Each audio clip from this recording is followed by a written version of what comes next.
Okay, so let's continue. So let's go back to the visualizations we saw in the beginning. So this is a visualization of 10 million semantic papers visualized by large trees.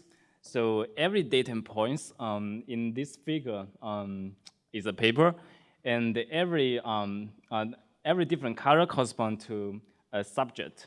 Okay, so we can see that in these visualizations, papers from the same fields from clusters. So we can see clusters like computer science, which is close to mathematics, and it's also close to economics, right? And also computer science and the mathematics also very close to physics, which are very reasonable, right? So beside these clusters, we can also see big clusters like biology and medicine, which are close to each other, and this is very reasonable, right? And we can also see clusters like chemistry, and this one is still biology, okay? So we can actually take a closer look and compare the papers from different fields. For example, here we can compare the papers from computer science and the mathematics. So we can see that the distributions of the papers from computer science and the mathematics do overlap quite a little bit. Like say, you can see that, showing that like computer science and the mathematics are indeed very related to each other. So what about like physics and biology? So this time we can see that the distribution of the papers from physics and the distribution of the papers from biology. So biology is here. Basically here we can see that the distribution of the papers from the two fields do not overlap so much, showing that physics and biology are not so related to each other. Okay. So coming back to computer science and mathematics, so we can actually color in the overlap topics of the two fields in a different color. For example, the yellow color. So this is the topics this is the common topic studied by the two fields, and this blue color are the topics studied by computer science, and this red color are the topic studied by mathematics, and the yellow is the common topic studied by the two fields. So we can see that the common topics studied by computer science and mathematics, including like statistics modeling, pattern recognition, optimization, signal processing, and system analysis. And these are very reasonable because mathematics provide fundamental theoretical analysis tools for computer science. Okay, and what about the common topics studied by computer science and physics? So we can see that the common topics between computer science and physics are system reliability, optical systems, control systems, and the system analysis. So we can see that the common topics between computer science and physics are all about systems, which is very interesting. And we can also see that the topic system analysis is studied by all the three fields: computer science, mathematics, and physics. Okay. So we can also look at more visualizations generated by large trees. So this is a visualization of the entire Wikipedia articles, which contains around 4 million articles. So every data point is a Wikipedia article. So every color corresponds to a semantic cluster of the Wikipedia articles. Okay. This is a visualization of the live journal network. So every data point is a node in the network, and every color corresponds to a community. So in this network, roughly we have like 3 to 4 million nodes. And this is a visualization of the entire computer science authors. So every data point is an author, and every color corresponds to a community. Okay. So to summarize, so we propose a new visualization technique called large trees for visualized networks and high-dimension data.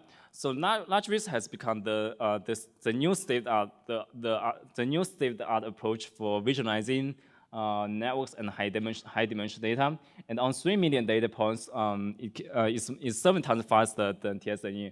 So it can be used very helpful for understanding the deep neural networks, because essentially what deep neural network did is try to map the high dimension data to hundreds of 1,000 dimensions, and then we can first map those hundreds or thousands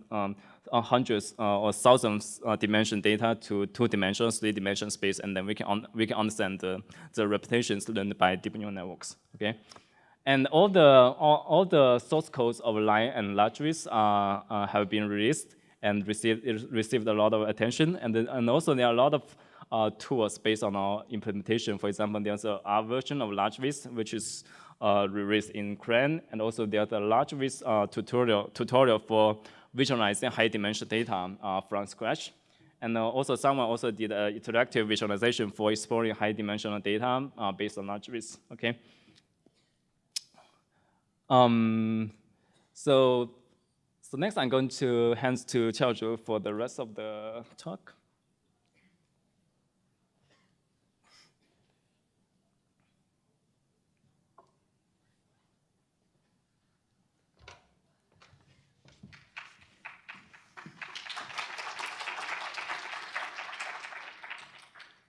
Well, thank you, Dr. Tang, for such a nice, in-depth introduction of the node embedding and network visualization. Now, guys, you have to, stand me for a while to talk about learning representations of entire networks. And looks like we're very much likely to end earlier today because we don't want to be the guys between you and your dinner. So, okay, so part 3, we will talk about learning representations for entire networks, for network structures that are way larger than individual nodes. We will talk about, particularly talk about graph kernels and end-to-end methods that are using, the techniques we're familiar with from deep learning to learn the representations of entire networks. So why is this even a concern? After we have already introduced so many, interesting and effective technologies for learning node embeddings, why do we still need to learn the embeddings of entire networks? Well, node embeddings, you can see that they are very good for node classification tasks, for recommendation tasks, or for link prediction tasks in general. So in a way that if your data mining task involves single nodes or involves the relation between a few nodes, then node embeddings would be good enough, right? But the question is, what about other tasks? What about tasks that involves larger structures? Like if you want to predict the information cascades, if you want to predict how far a piece of news, how far a tweet would actually travel in a network, you probably cannot just rely on nodes. You have to know the structure in general, right? There are lots of studies in social network analysis showing that networks with particular properties are more likely to spread, information faster. Networks with particular properties are likely to actually, form communities, right? So you can suppose your goal is to detect communities in a network. Then apparently you cannot just take the node embeddings. You have to think about the structures in a whole. And suppose you want to predict for something like the protein functions or whatever. What you're looking at are also substructures in a network instead of single nodes, right? But with that said, suppose you've already got the representations of nodes. How hard is it to actually find the representation of the network? The easiest way, of course, is what? Is to actually average the node embeddings, right? You could actually even use weighted average, right? Suppose if you know that some nodes are more important than others, then you can actually use the weighted average of the node vectors as the graph vector. But why not, right? Apparently, if you do the average, you're at the risk of losing lots of information, right? When we look at text data, we know that if we represent, a large document with bag of words, we're losing the information like phrases or, high-level, high-order expressions. If you think about a network, if you represent the whole network as a bag of nodes or bag of node vectors, you're also losing the information about the local structures and the global structures, right? So we're motivated to actually find a way to directly learn the representation of the whole network, right? In this direction, there are usually like two different approaches. One approach is not based on end-to-end learning, or similarly, not to use deep learning per se. So some of the methods are using graph kernels. So they're using some basic tools that we're familiar with, but they're applying them to networks. Another family of methods are end-to-end. So they're learning the representation of networks by optimizing a particular task. So suppose you're working on information cascade prediction, then the end task would be actually minimizing the error of your prediction, right? And in between, the input would be the row networks, the cascade networks. The output all the way over there are the prediction of information cascades. And the representation of networks is the step in between, right? You do this end to end, and errors will actually backpropagate, and then you can actually find a good representation. We will also introduce some methods in that direction. So they can be basically characterized as metric-based methods, sequence-based methods, and graphical model-based methods. We will talk about them later. So let's talk about graph kernels first. For people in this community, we're very familiar with kernels, right? When you use SVM, there's kernel tricks, and in many other cases, we're looking for the kernel. That's essentially, a way to actually quantify the similarity of two objects. In our case, a graph kernel is actually defines the similarity function of two graphs, right? So we can actually make use of the kernel to map the objects, map the graphs into embedding spaces, right? So then the key question here is how to measure the similarity between two graphs, right? Suppose we have the node embeddings, you can actually measure the similarity of two nodes very easily, right? But those are graphs. Graphs have arbitrary structures. How to measure similarity of two graphs, right? One basic idea here is to find the substructures in graphs and then represent a graph as the set of substructures. And then the similarity of two graphs can be measured by how similar the set of substructures are, right? So in this case, suppose you can actually find the substructures, you can actually define the similarity function. Then you can embed every graph using its similarities to all other graphs. Right. Suppose you have n graphs, then you can actually represent, you can find the continuous representation of a given graph as the k-dimensional vector of the similarities over other graphs. But the thing is how to find the right, graph structures. There are many graph kernels. Some of them are based on shortest passes, some of them are based on graph nets, and some of them are fancier, but they all have to do with finding the right substructures that can be used as the initial representation of networks, right? We will talk about the GraphNet kernel as one example. So what the GraphNet kernel does is actually quite simple. It represents the entire network, first of all, as the bag of substructures. And here the substructures are defined as the so-called graph nets. So what are the graph nets? You can consider them as substructures of one node, two nodes, three nodes, four nodes, right? You can actually define the K, right? So if you think about four nodes, for instance, you can see that these are the graph nets of four nodes, right? You have fully connected, four node. We call them four cliques, right? You have four nodes with no edges, and then you have lots of examples in between. So what this gives you is actually a vector space, right, with all kinds of these four graph nets, right? So by doing this, you can represent the graph as the initial vector with these graph nets. So one thing you can see that if two graphs are isomorphic, isomorphic meaning that you can actually map one graph to another even if their layouts are quite different, right? Then they will have the identical graph net distribution. Does that make sense? Right.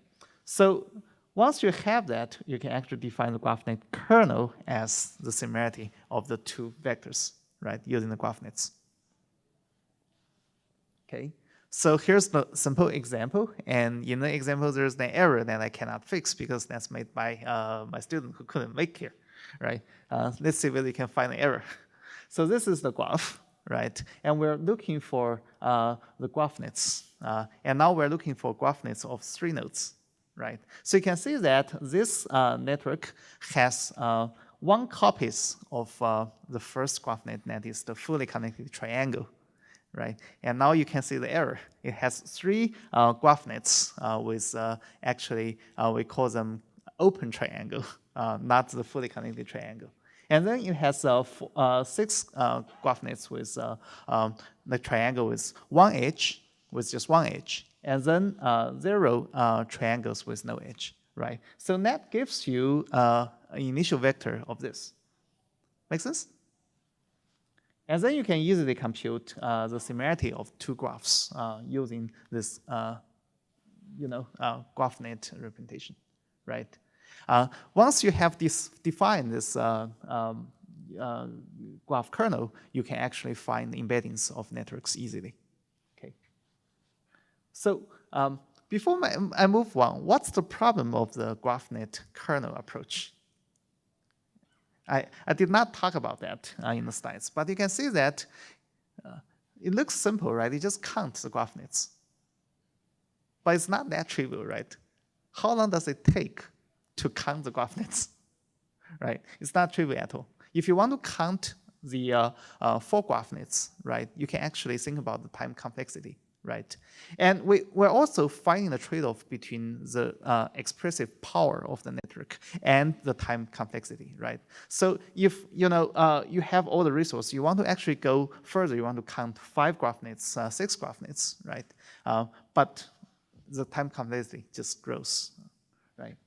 So that motivates people to think about alternative approaches that are not based on counting the GraphNets, counting the substructures explicitly. And instead, we want to learn the representations of the entire networks in an end-to-end manner. We want to learn the representations implicitly, right? Because we know, in most cases, we know the end goal. We know that we're predicting either the information cascades or we're doing like community detection, right? We know the input. The input is clearly defined as entire networks, right? So why don't we use the deep learning approaches to actually learn the representations in the middle, right? And by backpropagating all the errors, right? So indeed, people have been working on many different methods on learning the graph representations in an end-to-end manner, right? And one way to think about this line of work is actually quite simple, right? We're not familiar with how to do deep learning with graphs, but we do know how to do deep learning with images or text, right? So most of these methods can be characterized into, 2 directions. You either treat the network as images, or you either treat the networks as text, right? But of course, this is not trivial transportation. You need to think about a way to map a network into images, or to map networks into text, right? So let's first think about how to actually transfer networks into images. And if we can do that, we can apply all the all the deep learning methods based on images to learn the representation of graphs. We call them matrix-based methods because they take the input as the affinity matrix of the graphs as the input. But essentially, they're trying to find the map between networks to images. So well, this is the motivation. I have already, talked about this. For images, the most effective deep learning model people usually apply are convolutional neural nets, right? So we start with the affinity matrix. If you still remember, that is the n by n matrix, where you actually have nodes on the one side, and you have edges filling those cells in the matrix, right? So the problem of using the affinity matrix as is that the affinity matrix itself is very sensitive to the node order permutations, right? So if you actually just permute the order of two nodes, they will result in different matrices, right? So in that case, you cannot really just use this matrix as is and fit that into CNN, right? Another problem or the same way, the different way to put this is that isomorphic graphs, if you just use the Affinity matrix, they can be mapped to different matrices. But in fact, you want them to map to the same representation, right? So then people have been thinking about how to find a way to transfer a network into an image so that the isomorphic networks will be represented as the same image, all right? So how to find it? One way to do this is described in this work. I think this is pronounced as Parche-Sen, a work that is published last year, very recently. So given the original network, what it does is first to select a few nodes that you think that these nodes are actually quite representative in the network. One simple way to do this is to select the nodes with the highest degrees, right? And then for every node, you're trying to actually assemble its neighborhood, right? For instance, if you have selected 4 nodes, D, C, F, and G, for every node, you can actually pick its nearest neighbors. We call them the EagleNet, right, of the nodes, right? So you can see that in this case, you're actually breaking this big network into a few smaller networks, right? And the good thing about these smaller networks is that they can be transformed into the so-called receptive fields that many of you know that they are the input to the CNN, right? So not yet, right? If you look at these subgraphs, one problem is that the networks, the nodes still have orders, right? If you manipulate, if you somehow permutate the orders of the nodes, you still get different neighborhood graphs, right? So these authors, they applied a further step that is called the neighborhood normalization, right? That is trying to map similar neighborhood structures to the same representation. So one way to do that is that suppose you only have 4 nodes, we can actually order the nodes based on the degree, right? So we give an arbitrary order to the nodes in the neighborhood. That can actually map different subnetworks into the same representation. Right, so this is called neighborhood normalization. So one example is this. Suppose we have those 2 normalized neighborhood representations. You can actually write down the affinity matrix of this, the attribute matrix of these 2 neighborhoods. And each neighborhood, each normalized neighborhood in this case, can be treated as the receptive field, right? So in these subnetworks, you can see that the columns are the nodes. So you have 4 nodes in this normalized neighborhood, so you have 4 dimensions. You have 4 columns. And the rows are the attributes that you actually observe on each of those nodes, right? So every matrix like this are treated as the receptive fields, and then they are fitted directly to CNN, and then go to your downstream tasks. So you can see their trick is essentially how to actually define those receptive fields from a network structure, right? The trick works well, but one thing you could actually think about is whether you like their normalization step and how to actually select nodes from the network. I think that this is a little bit arbitrary, but there's a big room to improve along this line, right? So this is one way to transform the networks into images and then fit into CNN. Yes.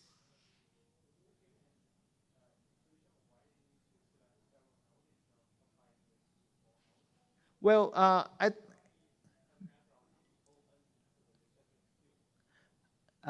yes, it's ON, but computing the neighborhood graph is not ON. I can warn you.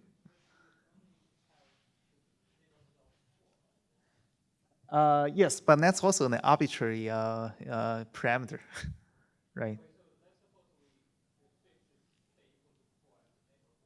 Right.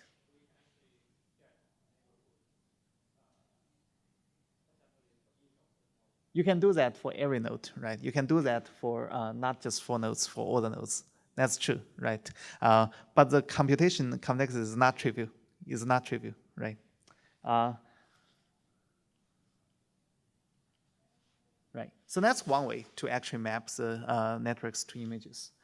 There's another way, right? That is the way that we actually borrow the motivation from the computer vision and also from the information diffusion point of view, right? So think about the network and you're actually diffusing information in this network, right? So you can usually observe the so-called distribution of the information, right? You observe the amount of heat or amount of information that's always flowing from one node to another, right?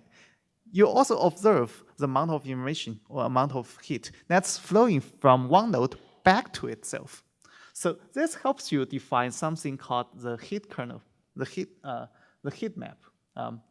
So you can see that this is what people typically do to actually simulate the 3D structure of objects. They're trying to diffuse heats in this structure, and then they're trying to map the 3D structure into this kind of heat map, right?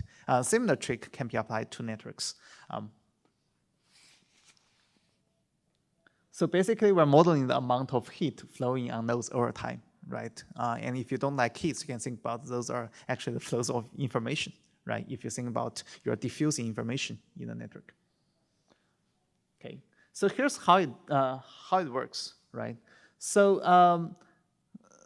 the notion of heat or notion of information diffusion is highly related to the notion of time, right? Because if you diffuse information in a given number of steps versus if you diffuse information for a much longer time period, you get different distributions, right? So what you do is to start with time 0. You look at, suppose you're diffusing information from every node to every other node. You can actually compute the sort of amount of heat that flows from one node to another, right? And this flow of heat is actually summarizing all the heats or all the information that's getting through all the passes from one node to another, right? And if you are familiar with some of the concepts in random walk, this is highly related to the notion of heating time. All right, so you do that for every time point. Suppose you can say that you have the time t, and time t could actually go from 0 to infinity in this case. Of course, you cannot do that for infinity because that takes a long time to calculate. Right. So, and essentially, people usually just calculate this, the heat flow from one node to another, not directly, but as the function of the time and the two the nodes and the eigenvalue and eigenvectors of the adjacency matrix, original matrix. So once you can calculate the heat flows, you can actually define the heat kernel signature. That is defined on top of these flows from one node to itself. Okay.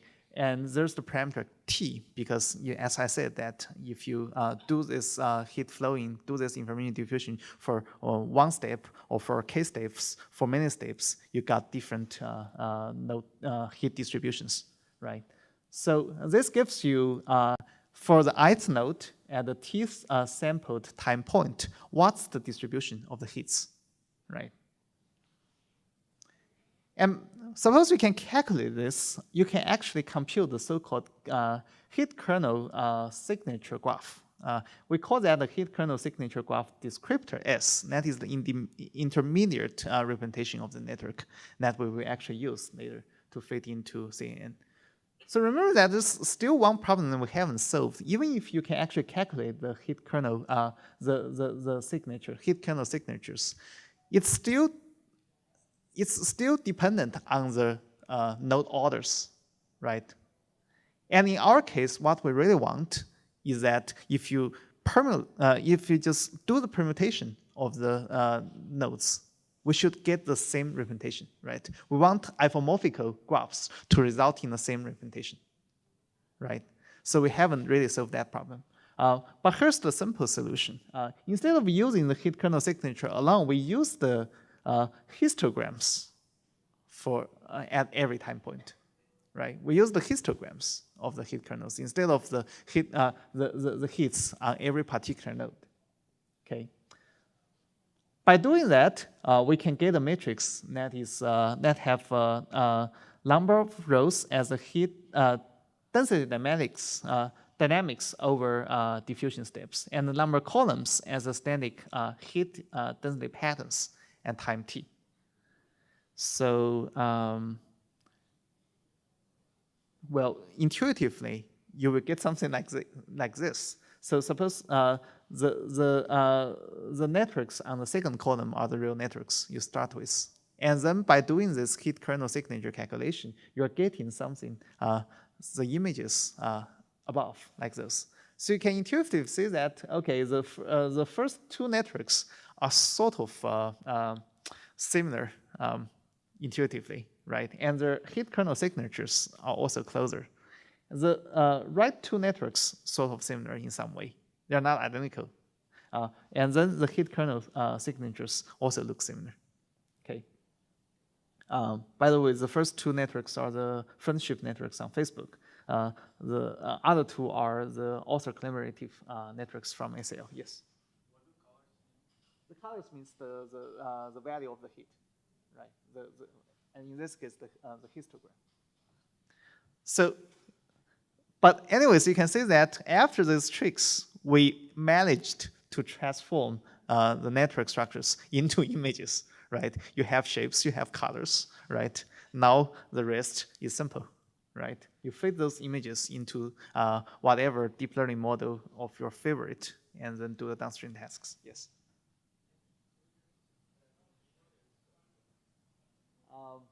Well, it's harder to actually interpret the descriptors, right?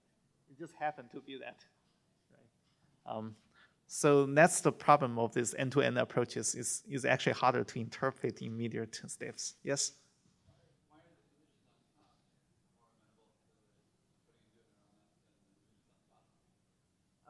Can you say it louder?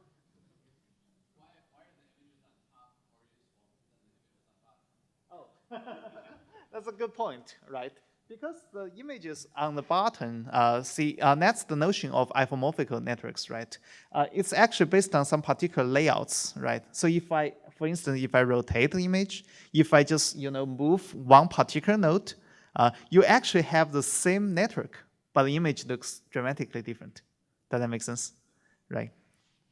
So.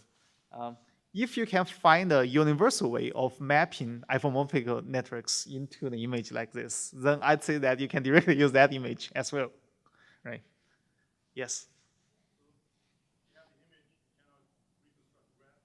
That's true. From this work, suppose we have the hit kernel signature images, you cannot reconstruct the network, unfortunately. You can do that to some extent, but there's the loss of information. Right, we have not found a way that's lossless transportation. Yes.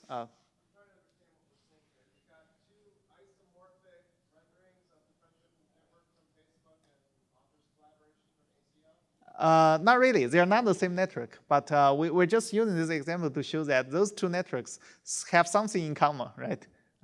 Just by eyeballing them, they have something in common. And then their hit kernel signature also have something in common, but you could actually argue with that. The first two networks are not isomorphic. They're not the same. The two networks on the right-hand side, they're not the same either. You could say that the first two networks are denser, right? And they are clear community structures, right? But the networks on the right are sparser, and they don't have particular community structures, but there are more hubs, right?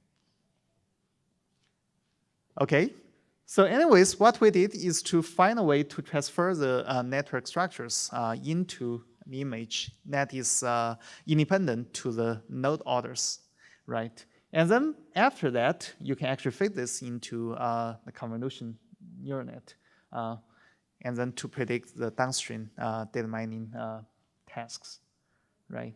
So the pipeline looks like this. From the graph structure, you actually calculate the hit kernel graph descriptor.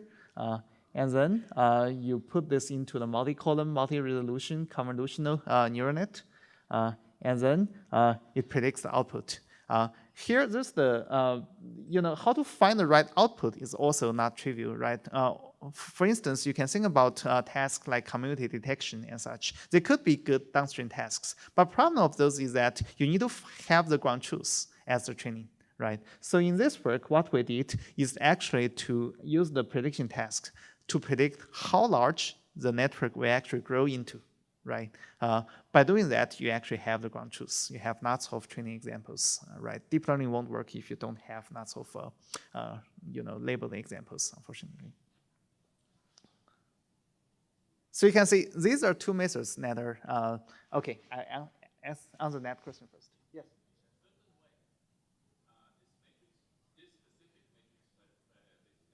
Uh-huh.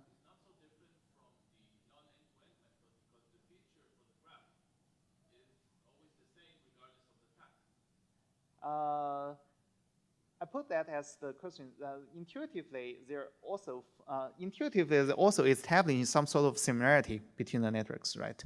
But in the end-to-end methods, the key is that you're not handcrafting those features. So there's no explicit notion of what the features are, right? And that is the intuition behind all those end-to-end deep learning methods. Right.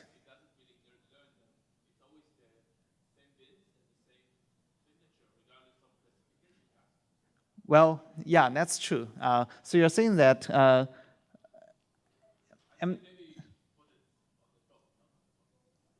put what on the top? Sorry.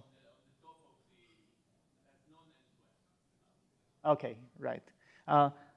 One problem, of course, of this approach is that the error won't actually propagate back to the network structure, right? You always actually find the original, find the graph descriptor, and you start from there, right?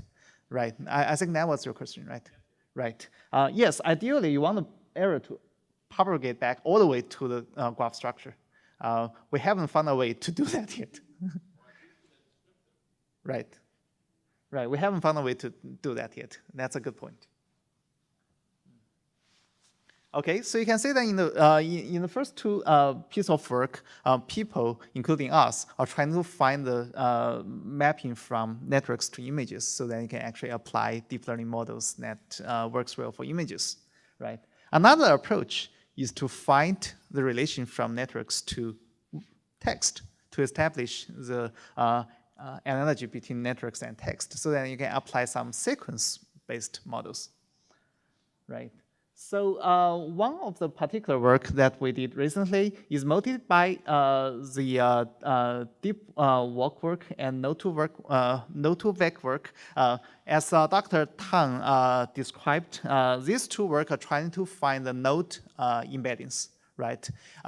And the trick of those two work are actually sampling random walk sequences from networks, right? So that motivated us that we can actually make an analogy if we can actually randomly sample passes from networks.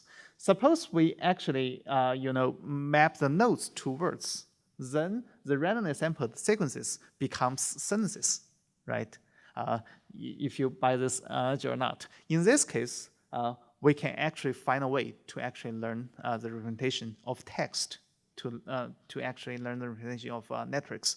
But difference here is that we're not trying to learn the representation of words, but we're trying to learn the representation of many sentences as the whole. Yes.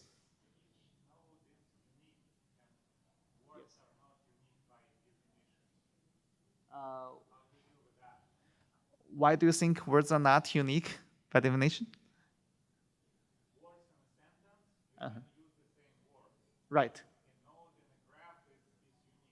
But if you randomly sample a path in a network, you can also revisit some of the nodes. So to that regard, a sample sequence could also have, could also visit the same nodes multiple times, right? All right. So Well, okay, I guess this is not very important. One of the most recent work we have done is called the Deepcast. That's just published in this year's conference.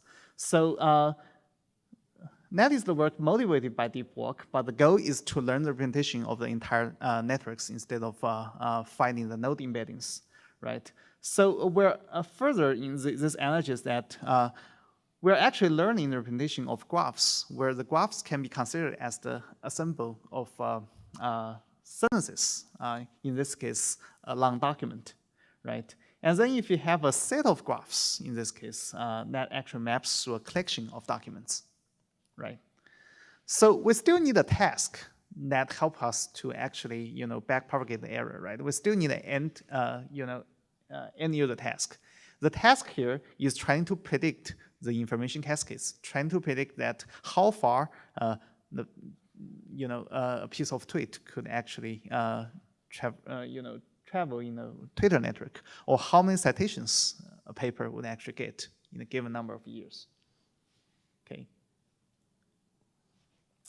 So the task, the most difficult part here is how to actually assemble sentences, right, to documents. Remember that those sentences are not real sentences. They're actually randomly sampled passes from networks. Okay. So here's the pipeline of the Deepcast or deep cascade model. Okay. Let me describe that. Starting from a network and without loss of generality, and defining this as the directed network. So the first thing we do is to sample a set of random walk passes from this network. So of course, if you think about the real sentences in documents, they could be long or short, right?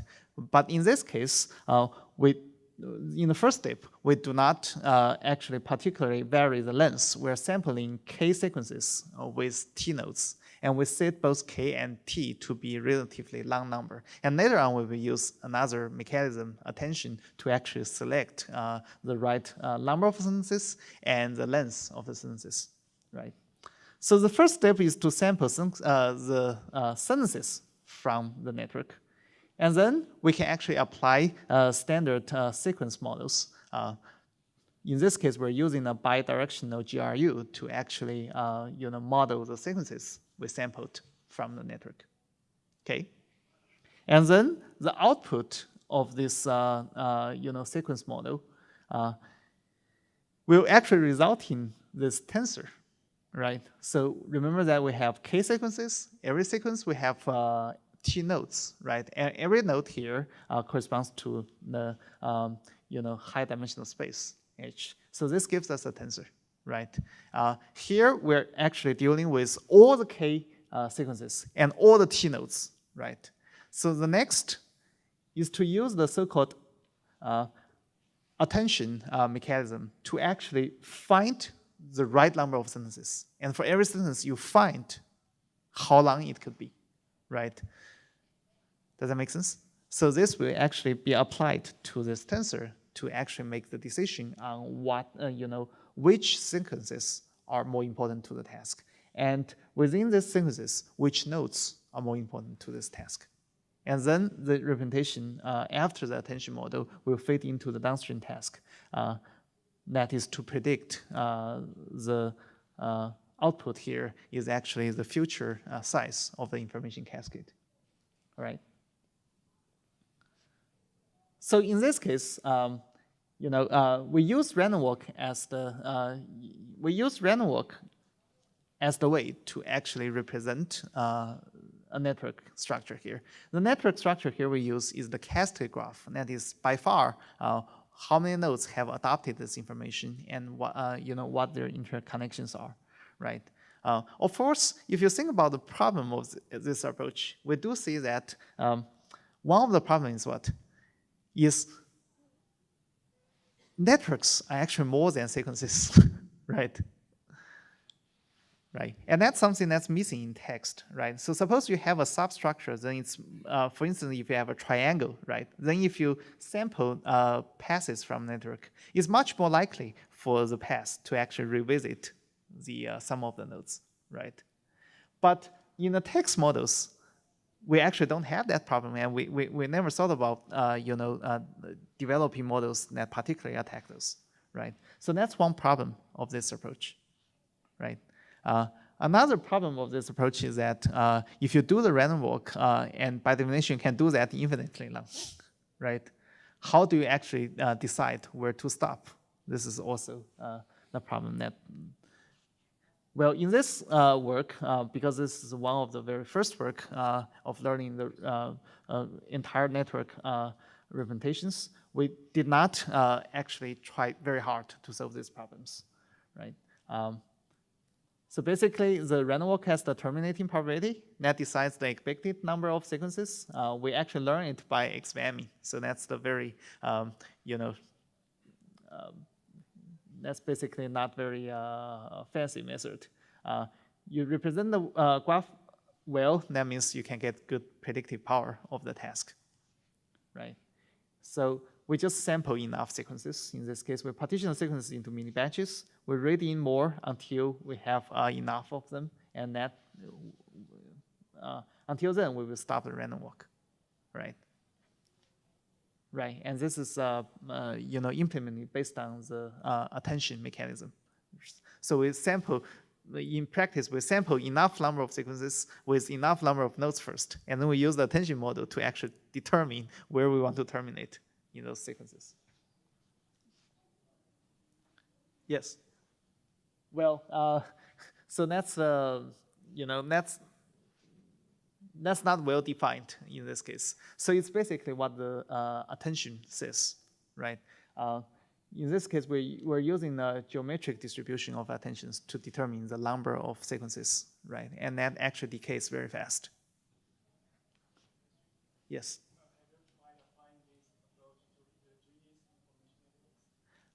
We have not. Right, not yet. The key of that is that you need to define a task, and you need to find a large number of examples with labels, right? So in this case, we're looking at information cascades, because for information cascades, we actually know the ground truth. We know how many citations the paper gets in 5 years, right? We know how many retweets the tweet would get in like 3 days, right? So if you can define such a task in heterogeneous information networks, you can actually do this.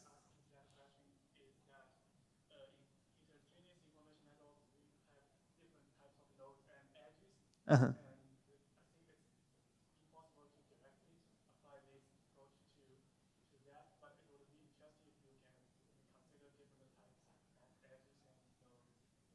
Yeah, I got your question, but in fact, it's not very hard to do that.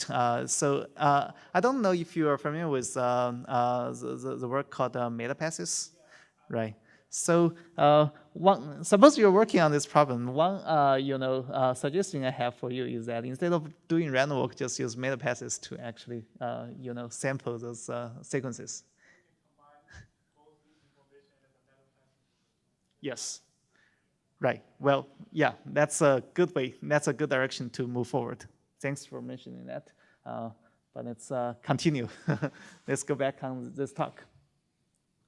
So this is basically how the assembling work. You have a big tensor with k sequences and with t nodes. So you use the attention with geometric distribution to determine how many sequences you need. And then you just use the multinomial attention to determine how many nodes you need from each sequence. And after attention, you can actually assemble the representation, vector representation of the entire network. That is passed through a dense neural net and then predicts the outcome. Okay. So there's different mini batches. Right, and this is just multinomial distribution. Okay. All right. So these are two basic approaches. Metric-based approaches are trying to find the mapping from networks to images, and sequence-based approaches are trying to find the mapping from networks to text. right? And after that, both methods are trying to apply the standard deep learning matrix methods that applies well to images or sequences, right? There's yet another approach that is developed recently that is based on graphical models instead of either images or text. Let me go over that briefly. So this is also published very recently by other researchers. It's called structure to vec. So the basic idea is to use the so-called neuromessage passing, right? So Dr. Tang has talked about message passing, in the first part of the lecture. You can see that if you think about the network as the complex system that actually passes messages, right? We're always using message passing to do like, ranking, to compute, to do whatever, to do, representation learning for nodes, right? So in most cases, the message passing are defined on linear functions, right? If you think about the random walk, if you think about PageRank, they have a message passing mechanism that is defined linearly, right? So the key here is to actually define message passing in a non-linear way, right? So in this case, you can actually define the embeddings of one node as the nonlinear function of the features of this node itself and the representation of its neighbors, that's message passing, and the features of the neighbors in this case. And here W1, W2, and W3 are set of parameters, right? And sigma is the activation function that is nonlinear, okay? So by doing that, you're actually doing message passing in the whole network, but in a nonlinear way. Make sense? So this is very similar to the deep neural network. Instead, you're not just passing information from one layer to another layer. You're passing information from every node to all its neighbors. Make sense? And then you pipe this to a particular task. Suppose you have the embedding vectors. You can actually represent the whole network as, just for instance, just the summation of all the node embeddings. Then you can find a downstream task again, and then you minimize the empirical square loss, for instance. Suppose you have some metrics on the whole network, like let's see the density or the growth, right? And then you actually minimize the empirical loss, and the errors will actually back propagate to the nodes. Okay. By doing this, you can actually learn the node embeddings and then the assemble of the graph embeddings based on the nonlinear message passing. So this is a very new piece of work, and I think that also has the potential, right? So you can see that in this whole direction of learning representations for entire networks, people have done some very pioneer work, some primitive work, but there's huge room to actually, improve these methods comparing to learning node embeddings where there has already been lots of work. How to find the right representation of entire networks is still under explored, right? Some of the conclusions can be drawn here is that end-to-end methods usually works better. We compare that with kernel-based methods with graph kernels. End-to-end methods almost always work better. There's no consensus on which method consistently work better among those end-to-end learning methods, right? You could map networks to images. You could map networks to text, right? Which way is better? We don't know. Right, there's very nice potential in the in the neural message passing direction, but we also don't know whether it could actually consistently beat the other methods, right? I think the key here is how to actually find the right initial representation of the networks, so that first of all, isomorphic networks could actually be mapped into the same representation, and second, you have a appropriate neural network that can be applied on top of its intermediate representations. So that's the conclusions for the learning for the entire network structure, right? So by now we have already introduced the, yes, go ahead.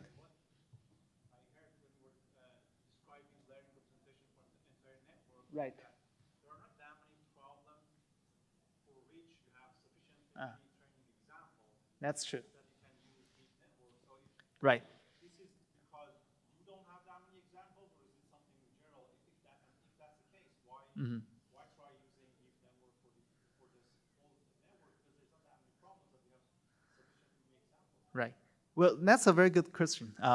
So the situation here is that there are enough problems, but there aren't enough training examples, right? For instance, let me give you a few examples like community detection, right? That is a huge problem that many people are working on this, right?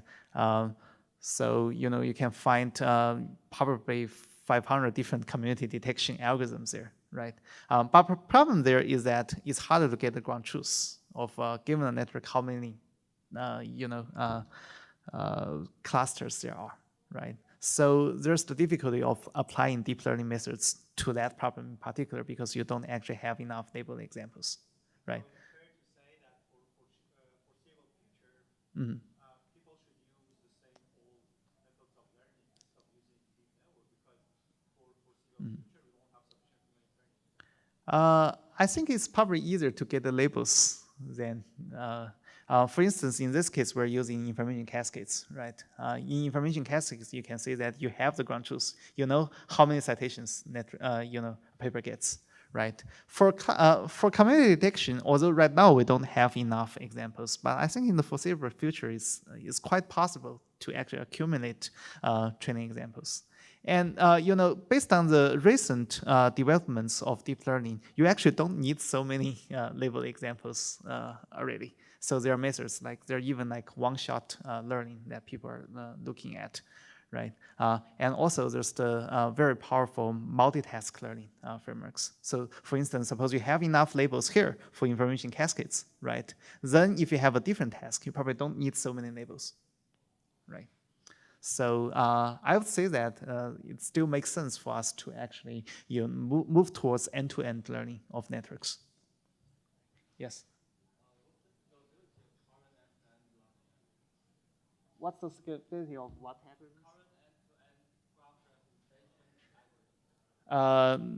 So the time complexity can be divided into two parts. The first part is how to calculate the intermediate representation, right?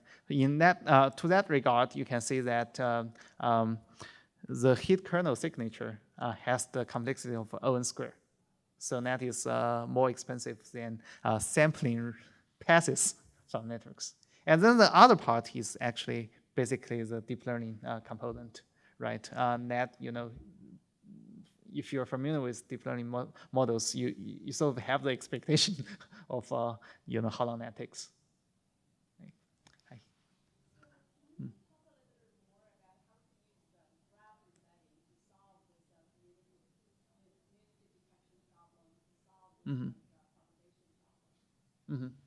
So, for instance, if we go back to this pipeline, right? Suppose you're so here, you start from the original graph, right? You find the intermediate representation of the original graph. In this case, it's a set of sequences. In the previous example, it is the image, it is the hit kernel signature descriptor, right? And then there's the whole deep learning pipeline here. And then the ultimate goal is the prediction problem. In this case, we're predicting the future size, the future growth of information cascade, right? But it could just be the number of communities, right? It could be just be a different problem like structure hosts, right? So the key is whether you can actually find, labeled examples for this, right? It could either be two tasks. It could sometimes be two tasks, right? Yes.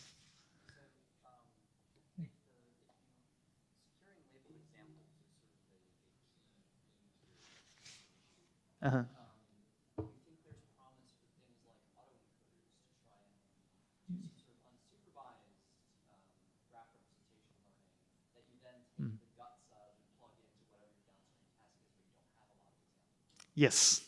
Do you think that'll work? I think that will work. I have a student who's working on this. Thanks. Yes.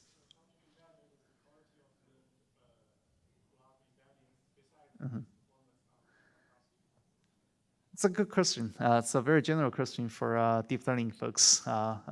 Similar questions would be how to interpret the intermediate features you learned, or how to explain the models you learned. There are ways to do that. In our papers, we actually did some visualization that trying to correlate the learned representations to some known network patterns. For instance, if you work on social network analysis, there's something called clustering coefficient that basically measures how many open triangles are there among all the other triangles, right? Actually closed triangles. So in this case, we actually looked at some dimensions of the hidden representations, the top level representations. And then we look at that it did correlate quite well with clustering coefficients. So you can see that it's learning something, right? It's probably not directly learning the clustering coefficient by its definition. And maybe it's learning something better, right? But it's correlated, yes. Have we applied that to dynamic networks? We have not, but after the talk, the first part of the talk, a student actually came to me asking whether we can apply the methods on spatial temporal networks. That's I think that's a very good direction.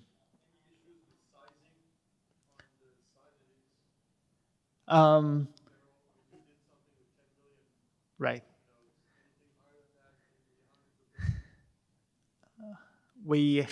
We have not found a network with hundreds of billions of nodes. If you know a network like that, please let us know that we are very happy to solve that challenge. The largest network we have looked at are like 10 million or 10 million. We don't have networks that is larger. Excellent. I'll be here waiting for the data. Yes?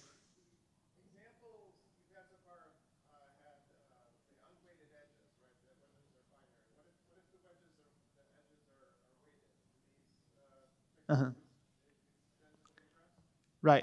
So for instance, if you think about the node embedding methods like line, it does apply to weighted networks, to weighted edges, to directed versus undirected edges, right? Here you can see that if you use the random walk, it still applies, right? Basically, if your edges have weights, then you're more likely to actually sample, a node through highly weighted edges. So that's not a problem. One problem that could be if you have signs on the edges, if you have positive or negative signs on edges, or if you have different semantics on the edges, like if you're working on a knowledge graph or something. Right? That's probably going to need different treatments in the sampling process. All right, let me quickly summarize the tutorial, and then I don't want to stand between you and your dinner. All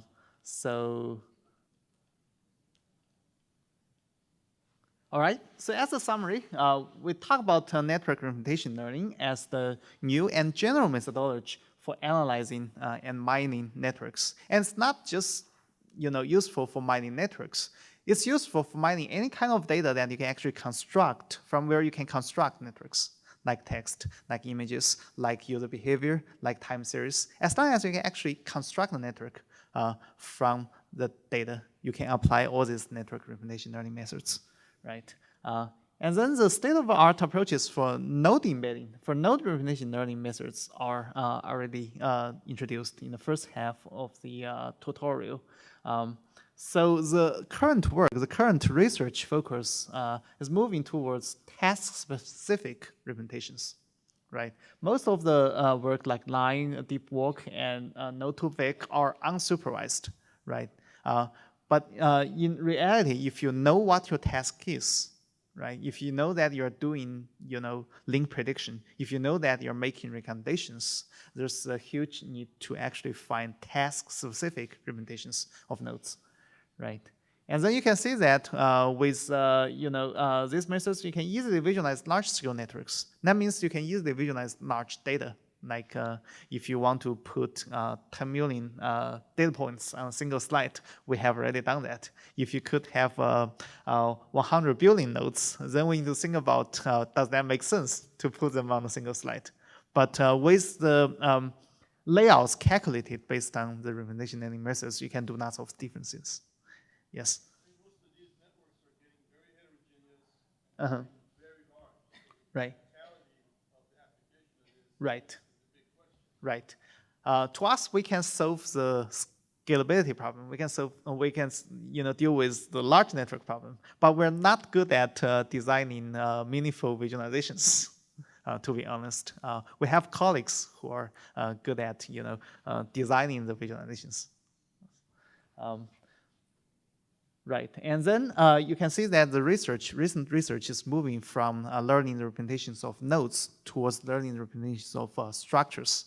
Right, as we see that currently the progress is limited. One, due to the difficulty of the problem, and second, due to the lack of large-scale labeled examples. Right, but the problem is getting better and better, right? You have different tasks where you have accumulated, labels for different,